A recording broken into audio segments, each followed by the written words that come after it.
Assalamualaikum warahmatullahi wabarakatuh. Innal hamdalillah nahmaduhu wa nasta'inuhu wa nastaghfiruh wa na'udzu billahi min shururi anfusina wa min sayyiati a'malina. May yahdihillahu fala mudhillalah wa may yudlilhu fala hadiyalah. Asyhadu an la ilaha illallah wa asyhadu anna Muhammadan abduhu wa rasuluhu la nabiyya ba'da amma ba'd.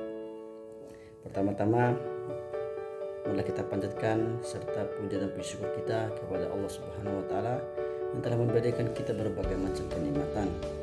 Kedua kalinya tidak lupa pula kita haturkan salawat serta salam kepada baginda Nabi kita, Nabi besar Muhammad sallallahu alaihi wasallam.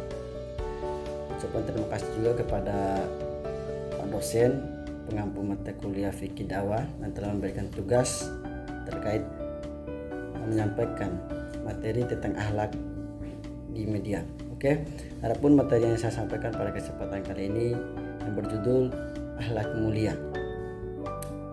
Jadi definisi akhlak mulia, yang pertama, akhlak dalam bahasa Arab berasal dari kata khuluq yang berarti tingkah laku atau perilaku atau tabiat. Secara terminologi, akhlak adalah tingkah laku seseorang yang didorong oleh sesuatu keinginan secara mendasar untuk melakukan suatu perbuatan.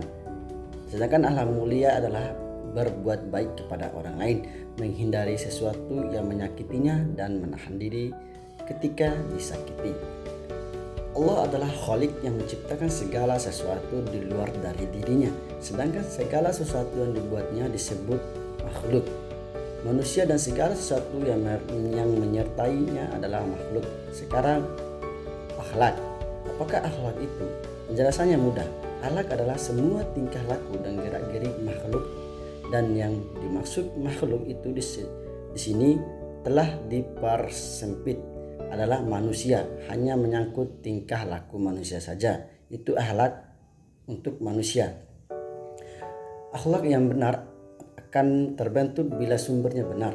Sumber akhlak bagi seorang muslim adalah Al-Quran dan As-Sunnah, sehingga ukuran baik atau buruk manusia patut atau tidak secara untuk diukur dengan Al-Quran dan As-Sunnah.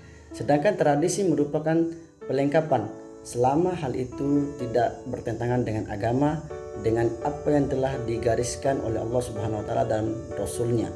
Menjadikan Al-Quran dan As-Sunnah sebagai sumber akhlak merupakan suatu keharusan kewajaran, karena keduanya berasal dari Allah dan olehnya manusia diciptakan. Pasti ada kecocokan antara manusia sebagai makhluk dengan sistem norma yang datang dari Allah Subhanahu wa taala. Nah, adapun dalil pentingnya akhlak mulia, Bismillahirrahmanirrahim. Fabima rahmatin minallahi lintalahu walau kunta fadhan ghalizan qalbi lam faddun min haulik. Yang artinya, disebabkan rahmat Allah Subhanahu wa taala yang Allah berikan kepada engkau bisa berlemah lembut kepada manusia. Seandainya engkau adalah orang yang kasar, maka manusia di sekitarmu akan lari darimu.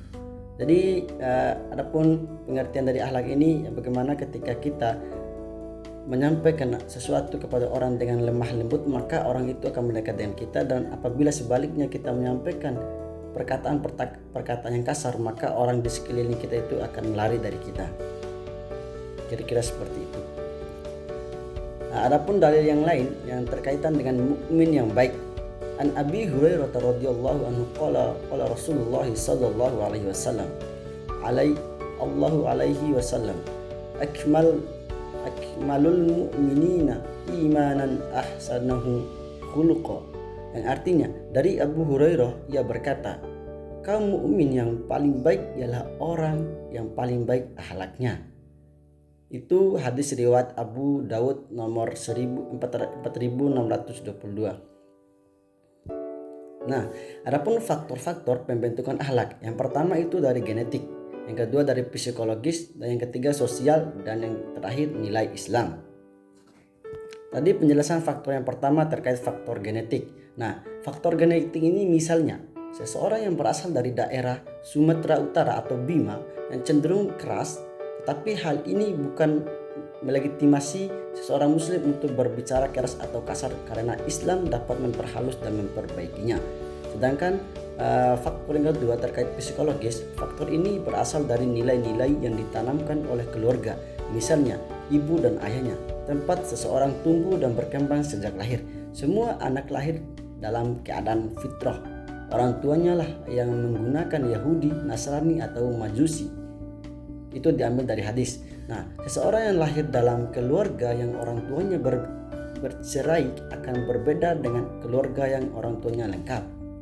Nah, faktor yang ketiga itu sosial. Nah, di faktor sosial ini lingkungan tempat seseorang mengetahui mengaktualisasikan nilai-nilai yang ada pada dirinya berpengaruh pula dalam pembentukan akhlak seseorang. Jadi faktor sosial ini akan berpengaruh terhadap pembentukan akhlaknya seseorang. Dan yang terakhir itu nilai-nilai Islam. Nah, nilai Islam akan berbentuk akhlak Islami. Akhlak Islam adalah seperangkat tindakan gaya hidup yang merupakan refleksi nilai-nilai Islam yang diyakini dengan motivasi semata-mata mencari keridhaan Allah Subhanahu wa taala. Nah, itulah faktor-faktor pembentukan akhlak tadi. Nah, jadi dapat saya simpulkan bahwasannya jadi akhlak mulia itu sangat penting bagi seorang mukmin. Karena dalam penyampaian ilmu agama itu harus dengan akhlak mulia atau berlemah lembut agar ilmu yang disampaikan itu dapat diterima oleh orang-orang banyak atau mad'u. Itu mungkin saja yang bisa saya sampaikan. Lebih dan kurangnya saya mohon maaf. Apabila ada kesalahan kata itu datanya dari saya sendiri, dan apabila ada kata-kata yang bisa diterima itu datanya dari Allah Subhanahu wa taala. Billahi fi sabilil haq fastabiqul khairat. Wassalamualaikum warahmatullahi wabarakatuh.